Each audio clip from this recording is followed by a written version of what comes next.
Janasena BJP కూటమి అభ్యర్థిగా Vanavadi Venkateswararao nomination వేశారు.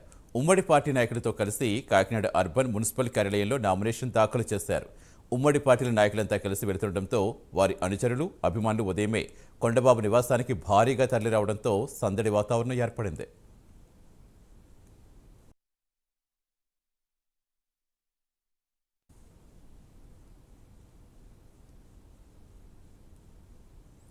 నామినేషన్ వేసేందుకు ఉమ్మడిగా వెళుతున్న కూటమి నాయకులకు ప్రజలు అడుగడుగునా సాదర స్వాగతం పలికారు. భారీ సంఖ్యలో అభిమానులతో కాకినాడ అర్బన్ మున్సిపల్ కార్యాలయానికి ర్యాలీగా వెళ్లి నామినేషన్ దాఖలు చేశారు. ఈ సందర్భంగా కూటమి అభ్యర్థి వనమాడి వెంకటేశ్వరరావు మాట్లాడుతూ తెలుగుదేశం పార్టీ అధికారంలో ఉన్న సమయంలో కాకినాడకు స్మార్ట్ సిటీ తీసుకొచ్చి ఎంతో అభివృద్ధి చేశారని గుర్తు చేశారు. వైసీపీ వచ్చాక ఎంత అధ్వాన్నంగా, దారుణంగా తయారైందో అందరూ చూస్తున్నారని, ఎన్నికల్లో గెలిచాక ప్రజల నమ్మకం కాపాడుకుంటారని, మాటల్లో కాకుండా మరింత అభివృద్ధి చేసి చూపిస్తారని స్పష్టం చేశారు.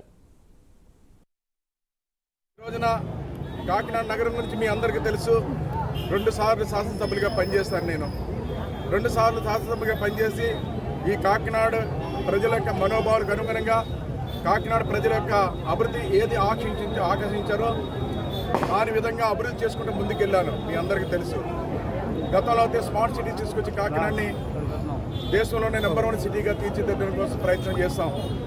కానీ మేము ఓడిపోవడం జరిగింది. అలాంటి స్మార్ట్ సిటీని ఈ 5 సంవత్సరాల్లో ఎక్కడ కూడా అభివృద్ధి చేయలేదు. ఈరోజు రౌడీలు, గూండాలు పెరిగిపోయారు. ఎక్కడ ఖాళీ స్థలాలు ఉంటే అక్కడ కబ్జాలకు గురవుతున్నాయి.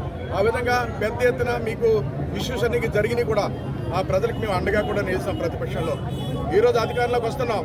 ఈరోజు కాకినాడ పెన్షనర్ ప్యారడైజ్ సిటీ అని ఏదైతే పిలవబడ్డారో అలాంటి వాళ్ళందరూ కూడా వ్యాపార సంస్థలకి, అదేవిధంగా ఉద్యోగస్తులకి అందరూ కూడా నేను విజ్ఞప్తి చేస్తున్నా, మీరు ఏదైతే కలలు కన్నారో, కాకినాడ ఏ విధంగా ఉండాలనుకున్నారో ఆ కళల్ని నెరవేర్చే బాధ్యత ఈ కొండబాబు తీసుకుంటాడని సందర్భంగా తెలియజేస్తున్నా. మీ అందరికి కూడా ఆ విధంగా అభివృద్ధి